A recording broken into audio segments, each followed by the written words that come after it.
Hello friends, Radhe Radhe. आप सब लोग कैसे हैं? आज हम शुरू कर रहे हैं श्री कृष्ण का प्रकट होकर गोपियों को सांत्वना देना एवं महारास। धन्यवाद। राधे राधे। गोपियों का क्रंदन कृष्ण से देखा ना गया। गोपियां अभिमान रहित होकर नम्र बनकर रो रही थीं, सो कृष्ण प्रकट हुए। भक्त जब भगवान के लिए क्रंदन करता है तो वह प्रकट होते हैं।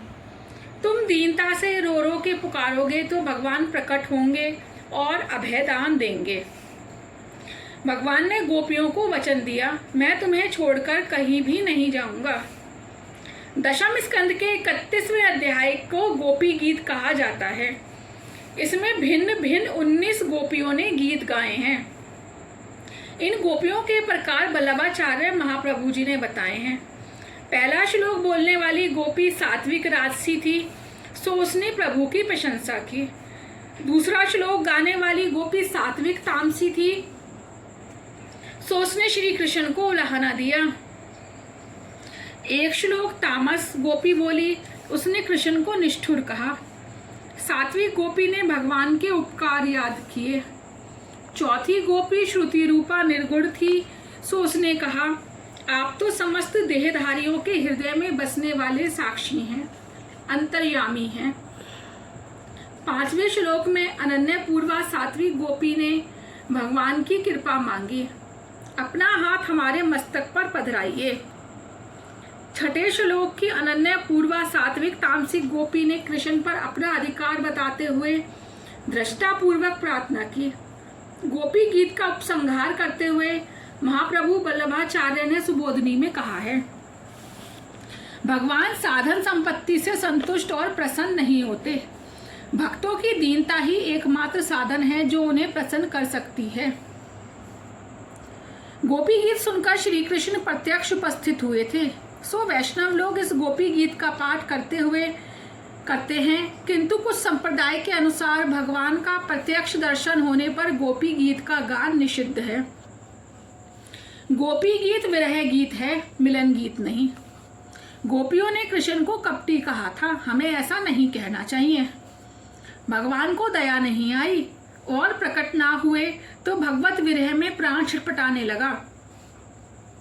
लोकराज का त्याग करके गोपियां रोदन करती हुई पुकारने लगी, हे गोविंद, हे दामोदर, हे माधव। परमात्मा पूरा प्रेम चाहते हैं, पागल बने बिना परमात्मा नहीं मिल पाते। कामांध काम के पीछे, लोभी धन के पीछे और भक्त भगवान के पीछे पागल बनता है। जब तक जीव संसार के जड़ पदार्थों के साथ प्रेम करता रहता है तब तक ईश्वर को दया नहीं आती। परमात्मा को प्रसन्न करने का साधन वही है कि जीव विरहाकुलता से भगवान के लिए एकांत में आंसू बहाता रहे। कृष्ण प्रकट हुए तो सबको आनंद हुआ। कुछ लोग प्रेम करने वाले से प्रेम करते हैं, कुछ प्रेम ना करने वाले के साथ भी प्रेम करते हैं और कुछ ऐसे भी हैं जो किसी से भी प्रेम नहीं करते। प्रेम दाता के साथ प्रेम करने वाला स्वार्थी है। बालक प्रेम ना भी करे फिर भी माता पिता तो उससे प्रेम करते ही हैं। गोपियों ने कृष्ण से पूछा, आप इन तीनों प्रकार में से किस प्रकार के प्रेमी हैं? कृष्ण, सखी, मैं तो इन सभी प्रकारों से परे हूँ। तुम्हारा प्रेम मैं जानता हूँ। मेरे वियोग से तुम्हें दुख तो हुआ, किंतु विशिष्ट योग का दान करने के लिए ही मैंने वियोग दिया था। संयोगावस्था की अपेक्षा विरहावस्था में प्रेम पात्र के साथ तादात्म्य अधिक होता है, सो वियोग को एक विशेष प्रकार का योग कहा गया है। इस योग का दान करने के लिए ही श्री कृष्ण अदृश्य हो गए थे और इस प्रकार गोपियों को अधिक निकट लाया गया। गोपियां ऐसी तल्लीन हो गईं कि विरह होने पर भी अंतरंग में उन्हें संयोग की अनुभूति हुई।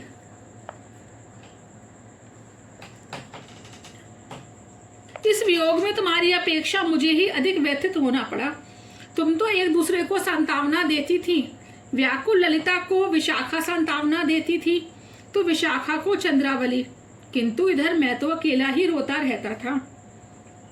मुझे सांत्वना देने वाला तो कोई भी ना था। सखी, तुम सब मेरी ही हो। किंतु तुम्हें अभिमान हो आया था। उस अभिमान को मिटाकर तुम्हारा मन अपने में केंद्रित करने के हेतु ही तुमको विरह अग्नि में जलाना पड़ा। मेरे प्रति कुभाव ना रखो। देवों की आयु लेकर भी तुम्हारी सेवा करूं तो भी तुम्हारे प्रेम का ऋण चुका नहीं पाऊंगा। अब मैं तुम्हें छोड़कर कहीं भी ना जाऊंगा। जीव मात्र गोपी है, वह विशुद्ध होकर नम्रता से प्रभु के पास जाए तो वह अवश्य दर्शन देंगे। मैं तो तुम सबका जन्म जन्मांतर का ऋणी हूं। मैं तुम सबके ऋण से कभी ऋण नहीं हो पाऊंगा। मेरी सखियों, तुमने मेरे लिए घर गृहस्थी की वह जंजीरें तोड़ डाली हैं जिन्हें योगी जन भी आसानी से नहीं तोड़ पाते। हमारा यह मिलना सर्वथा निर्मल और निर्दोष है। यदि मैं अमर जीवन और अक्षर देह से अनंत काल तक तुम्हारी सेवा प्रेम त्याग के ऋण को मिटाना चाहूं भी तो भी नहीं मिट पाएगा। तुम अपने सौम्य स्वभाव से ही मुझे ऋण कर सकती हो। भगवान रामावतार में हनुमान जी के ऋणी रहे और कृष्ण अवतार में गोपियों के। भगवान को अपना ऋणी बना लो। उनसे कुछ भी नाम मांगोगे तो वे तुम्हारे ऋणी हो जाएंगे। श्री कृष्ण गोपियों के ऋणी हैं, तभी तो वृंदावन छोड़कर जा नहीं सकते। द्वारिका लीला में मर्यादा है, गोकुल लीला में प्रेम। श्री कृष्ण रस स्वरूप है। यह मिलन 5 भौतिक शरीर का नहीं था, क्योंकि वह तो वियोगा अग्नि में जल गया था। यह तो आत्मा का रसात्मा से मिलन था। गोपियां ईश्वर से मिलने के लिए छटपटाती थीं। वियोग में प्राण छटपटाते हैं, तब जीव ईश्वर से मिल पाता है। परमात्मा से वियोग ही सबसे बड़ा रोग है। श्री कृष्ण का विरह ही कठिनतम दुख है। प्रभु के विरह में संसार से खिलवाड़ करने जैसा महापाप और कौन होगा। विष्ठा का कीड़ा विष्ठा में ही आनंद का अनुभव करता है। जीव की भी यही दशा है। उसे विषय में ही सुख दिखाई देता रहता है। जीव भोगी है, सो दुखी होता रहता है। रासलीला महायोग है। वियोगाग्नि में गोपियों के 5 भौतिक शरीर जल गए। रस स्वरूप प्रभु का चिंतन करती थी। ऐसा होने पर भी प्रभु से मिलन हो पाता है। शरीर मलिन है, सो जले बिना उसका प्रभु से मिलन नहीं होता। सतत भजन करते रहने के कारण भक्तों का शरीर दिव्य बनता है और वह ईश्वर को प्राप्त कर सकते हैं। इस लीला में प्रेम है, मोह नहीं। प्रेम अंतरंग में होता है, मोह बहिरंग में। प्रेम को त्याग की अपेक्षा है, मोह को उपभोग की।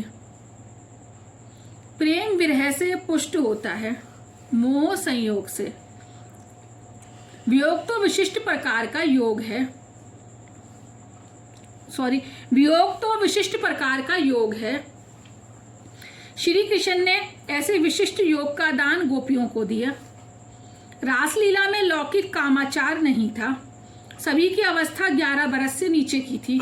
ऐसे छोटे बालकों के मन में काम वासना कैसे हो सकती है। भागवत के कथाकार श्री सुखदेव जी ब्रह्मनिष्ठ महापरमहंस मुनि हैं, जो लौकिक काम की बात कर ही नहीं सकते। भागवत का श्रोता था परीक्षित, जो मृत्यु के किनारे बैठकर कथा श्रवण कर रहा था। उसके लिए भी कामाचार की बातें सुनने का कोई विशेष प्रयोजन नहीं हो सकता था। आसान मृत्यु व्यक्ति कामाचार की बातें क्यों सुने। रासलीला में श्री कृष्ण और गोपियों का दैहिक मिलन नहीं था। गोपियों का 5 भौतिक शरीर तो उनके अपने अपने घर में था। यहाँ तो उनका सूक्ष्म देह से मिलन था, आत्म मिलन था। हे राजन, भगवान की माया से मोहित ब्रजवासी गोपाल अपनी पत्नियों को अपने पास ही मानकर श्री कृष्ण की ओर दोष दृष्टि से देखते नहीं थे। उनको भी आज श्री कृष्ण के प्रति द्वेष उत्पन्न हुआ।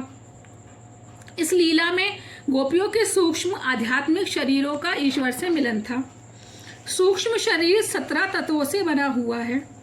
प्राण, ज्ञानेंद्रियों और 5 कर्मेंद्रियां, तन, मन और बुद्धि, यह सब मिलकर 17 तत्व हुए। जब मन मरता है तब सूक्ष्म शरीर भी मरता है और भक्ति रस मिलता है। सुखदेव जी ने स्पष्टतः कहा है, भौतिक देह विलय के पश्चात ही गोपियों को रासलीला का लाभ मिला था। यह तो जीव का मन से परमात्मा के साथ मिलन था। यहाँ मन शब्द का प्रयोग है, शरीर शब्द का नहीं। श्री कृष्ण ने जिनका मन हर लिया है वह है गोपियां। इस लीला का चिंतन करने से काम विकार नष्ट होता है। आज के लिए इतना ही। इस टॉपिक को हम कल कंटिन्यू करेंगे। धन्यवाद। राधे राधे।